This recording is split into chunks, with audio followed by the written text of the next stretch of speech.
If it feels like every single day there's a new groundbreaking announcement in the world of AI, you're absolutely right. The pace right now is just, well, it's breathtaking. It really is. It's more than just, a stream of news headlines. It feels like a fundamental reshaping of technology, business, even our daily lives. Yeah, from the really complex research down to features just landing in the apps we use every day. Exactly. AI is accelerating at, frankly, an unprecedented rate. And that's precisely why we're taking a deep dive today. We've got this stack of recent news, some cutting-edge research, insightful reports.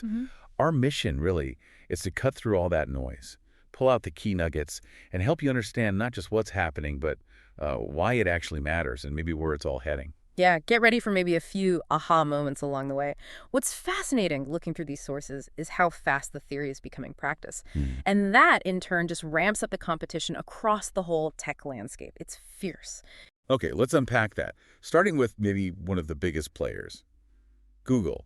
They've been making some, well, seriously diverse AI pushes lately. First up, robotics. Yeah, this is interesting. Google DeepMind, they've got their Gemini AI model working directly on the robot itself now. On the device, so no cloud lag. Exactly. It processes information, performs tasks right there, so you cut out that delay waiting for data to go to the cloud and back. Which must be huge for real-time stuff. It's a really significant leap. You reduce that latency dramatically. So you get robots that aren't just, safer and more efficient in places like manufacturing or healthcare. Logistics too, I imagine. Definitely. But they're also genuinely smarter. We're talking machines that can learn, interact, react instantly in their environment. Like dodging something unexpected on a factory floor. Precisely. That's the kind of responsiveness this enables. It's about deeper intelligence, not just speed. Got it. But Google's AI push isn't only about robots, right? They're expanding access to their Gemini assistant, too. Yes, in some pretty significant ways. For instance, Gemini is getting deeper access into apps like WhatsApp and Messages. Deeper access. Okay, that sounds like it could make things easier integrating devices. Yes. But also raises flags, doesn't it? It does. Immediately, people ask, what exactly is it seeing? Is it reading my private messages? Right. How's that data used? Even if you've turned off tracking. Right. Even then, that expanded permission has definitely sparked global privacy concerns. To be fair, though, Google also rolled out Gemini app access for Android that doesn't require activity tracking. Ah. So they're trying to walk that line, Yeah. balancing the advanced features with user privacy. It's tricky. A very delicate tightrope walk. That distinction is vital for users. And speaking of features, YouTube's getting some AI attention, too. They're testing things like AI-generated highlights and summaries right in search results. Oh, interesting. And conversational AI tools as well. The idea is to make finding videos quicker and more personal for you. And for developers. There was something called Gemini CLI. Yes. Gemini CLI. It's a free, open-source command line coding assistant. Powered by Gemini 1.5 Pro.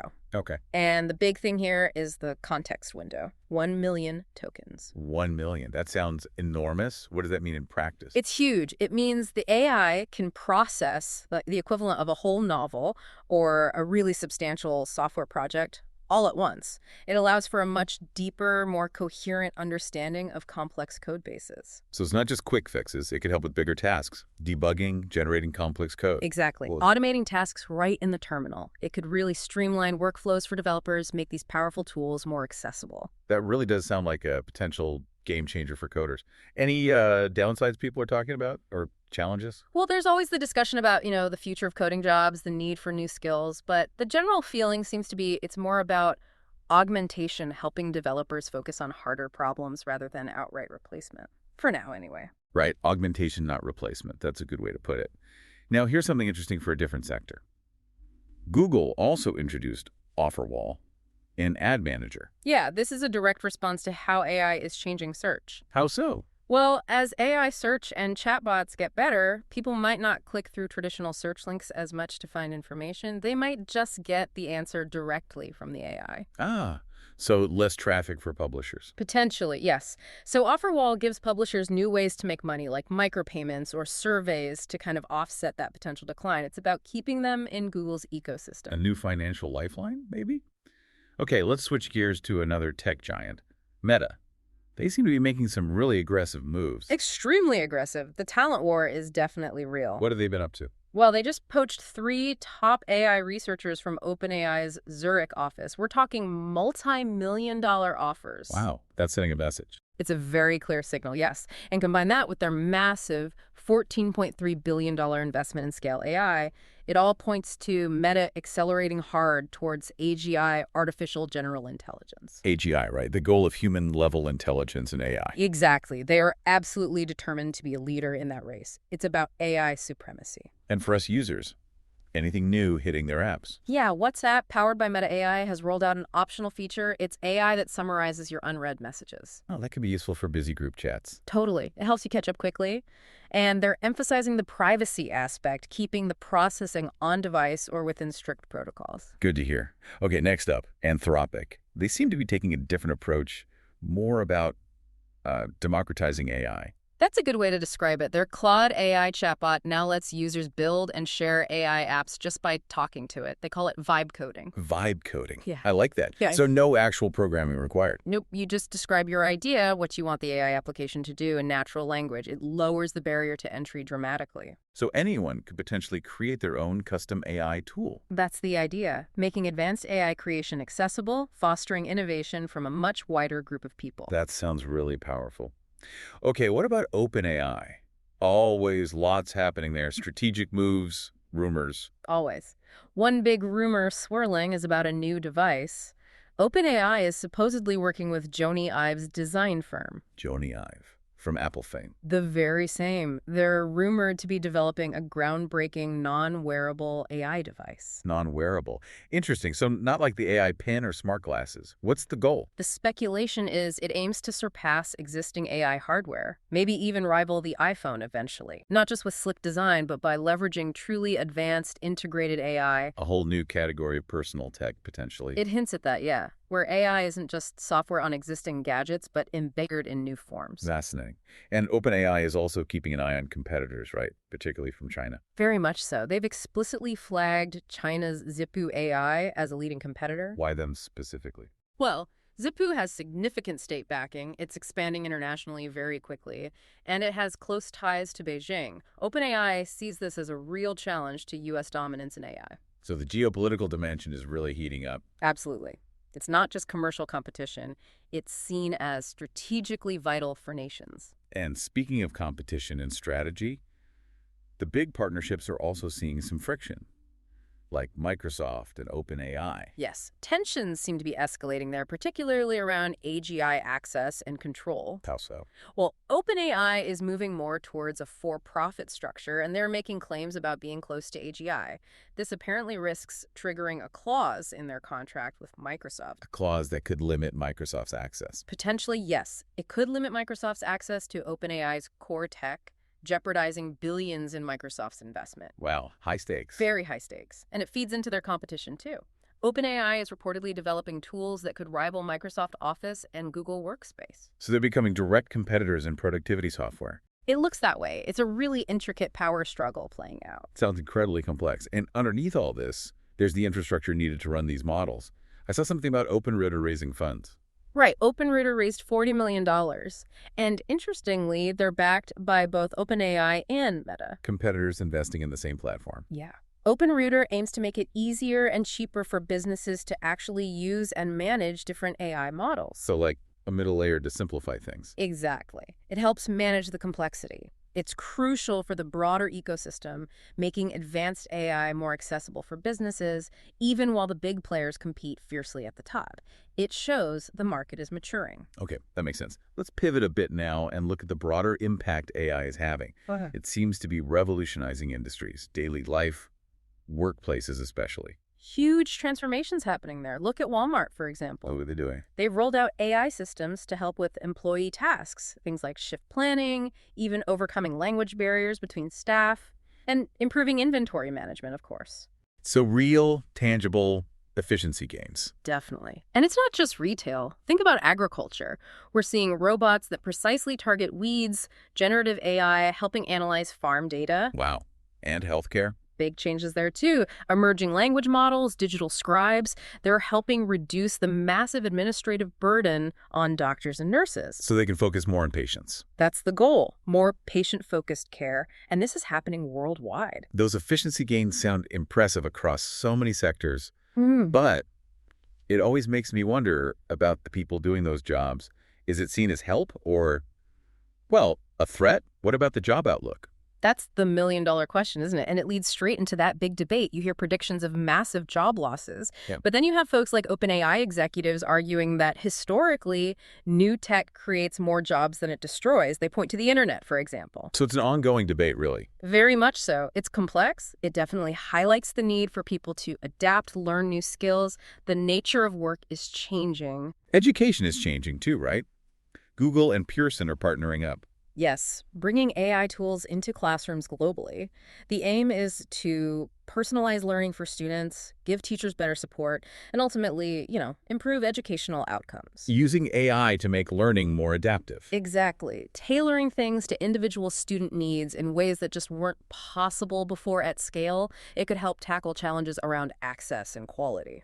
What about the legal world? Is AI making inroads there? It is, but there's a really interesting divide shown in a Thomson Reuters report. Oh, yeah. What did it find? Only about 22% of legal organizations actually have a clear AI strategy right now. Only 22%. That seems low. It does. But here's the kicker. The firms that do have a strategic AI plan, they're seeing double the revenue growth and major efficiency gains compared to those without. Wow. So a real performance gap is opening up. A widening gap, absolutely. Early adopters are getting a significant competitive edge. Lagging behind could really hurt firms in that sector. Okay, what about science? Like drug discovery? Huge potential there. China's biotech industry, for instance, is adopting AI really rapidly. To do what? Speed things up. Yeah, accelerate drug development, cut the enormous costs involved, and also foster global partnerships. They're projecting that market to be worth something like $13 billion by 2032. $13 billion. Just for AI in Chinese biotech. That's the projection. It shows AI's power to speed up scientific discovery in a big way. And finally, the creative side. Music, copyright. That seems like a battlefield right now. It really is. You've got AI music startups like Suno buying up audio editing tech to improve their tools for songwriters. Aren't they also facing lawsuits? Exactly. At the same time, they're being sued by major record labels over copyright concerns.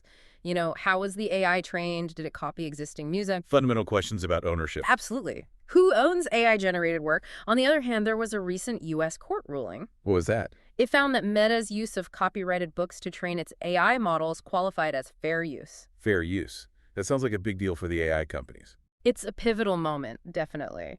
It sets a potentially crucial precedent in these ongoing legal fights between AI developers and creators over how copyrighted material can be used for training.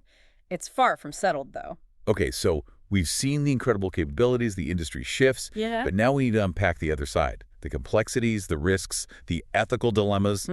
This is just as important. Privacy and consent seem to be constantly in the spotlight. We touched on Gemini, but there was something about Bumble, too, the dating app. Yeah, a privacy group called Noib filed a complaint against Bumble's AI icebreaker feature. AI icebreaker, what's the issue? They allege Bumble didn't get adequate user consent for how the AI processes personal data, especially when it connects with OpenAI's tech, potential GDPR violations. So using AI to suggest opening lines based on profiles. Something like that. It just highlights how crucial, clear, transparent consent is, especially when AI touches really personal interactions like dating app chats. Definitely. And then there are the security challenges. Yeah. Big ones. Yeah. National security even. Yes. There's bipartisan U.S. legislation aiming to block federal agencies from using AI developed by potential foreign adversaries, specifically naming China's DeepSeek AI. Why? Growing concerns about global security, data privacy, data sovereignty, the potential for these powerful AI tools to be used for spying or other adversarial purposes. So governments are trying to control the tech. It shows AI is now seen as a critical national security issue, not just an economic one. And closer to home, cybercrime is getting an AI boost too. Unfortunately, yes. A report from India found AI was involved in over 80% of phishing attacks there. 80%. Wow. How's AI used in phishing? It makes the scams much more sophisticated, more personalized, harder to spot, which leads to calls for, better digital literacy, but also using AI itself for better security defenses. So it's an arms race, basically. AI versus AI. It really is a constant battle between attackers using AI and defenders needing AI to counter them. And inside companies, things aren't always secure either. Yeah. Saw a stat about tools running without IT oversight. Yeah, a survey found 60% of enterprise SaaS and AI tools are operating kind of in the shadows without IT department oversight. 60%. That sounds like a huge risk. It is. Major security and compliance risks, data breaches, unauthorized access. It's why companies are now scrambling to invest more in things like automated identity governance, trying to get a handle on it. And what about these autonomous AI agents people are talking about? AI acting on its own in the workplace. That's another big emerging concern. The idea of unsupervised AI agents doing tasks, it raises alarms. What kind of alarms? Experts are worried about data breaches, unauthorized actions. If an AI agent goes rogue, who's responsible? How do you control it? It demands robust monitoring and new management strategies. Traditional cybersecurity might not be enough. Okay, another critical area. Bias and trust. Even OpenAI CEO is warning people not to trust ChatGPT blindly. Yeah, Sam Altman himself has been explicit about this. He points out that models like ChatGPT can hallucinate, basically, make stuff up, produce misleading or just plain wrong answers. Yeah, we need critical thinking more than ever. Absolutely. He urges critical evaluation.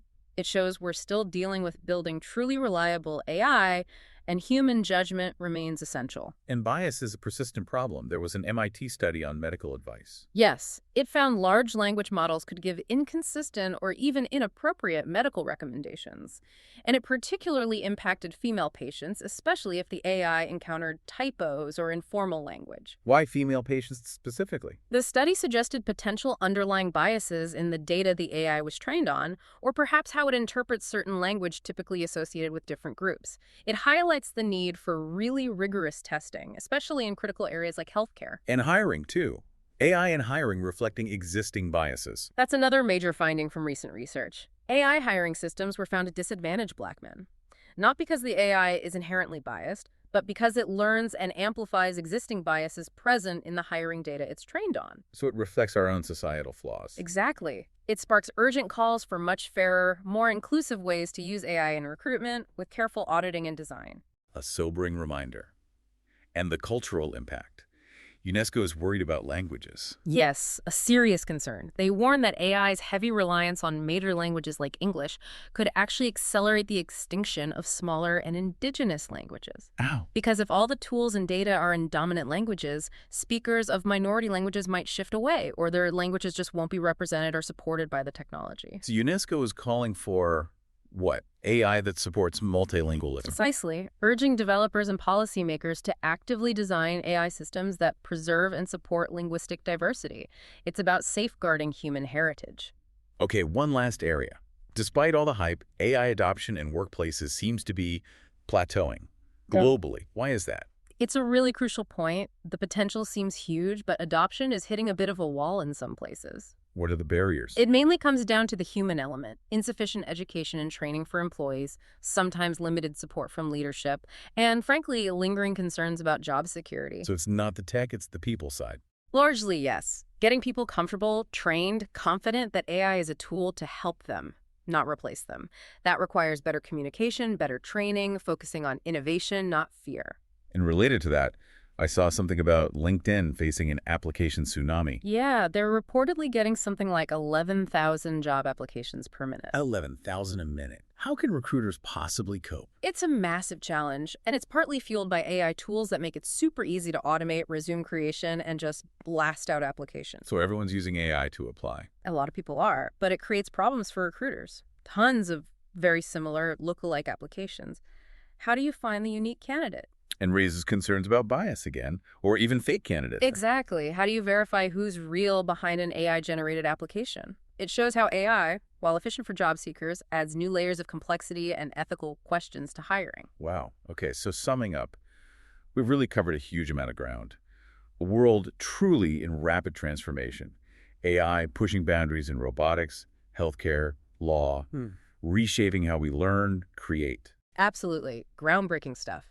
But as we've unpacked, it comes alongside these really critical challenges. Intense competition, those inherent biases we need to tackle, the absolute necessity of privacy and security. And the complex societal impacts on jobs, on language, on culture. It's a definite balancing act. Huge potential, significant risks. So thinking about all this, as AI keeps expanding into, well, pretty much every part of our lives, from these potentially super intelligent systems down to the apps on our phones, Yeah. what do you think? What's the most important question we as a society need to be asking ourselves right now about AI's development and deployment to make sure it genuinely serves humanity in the long run?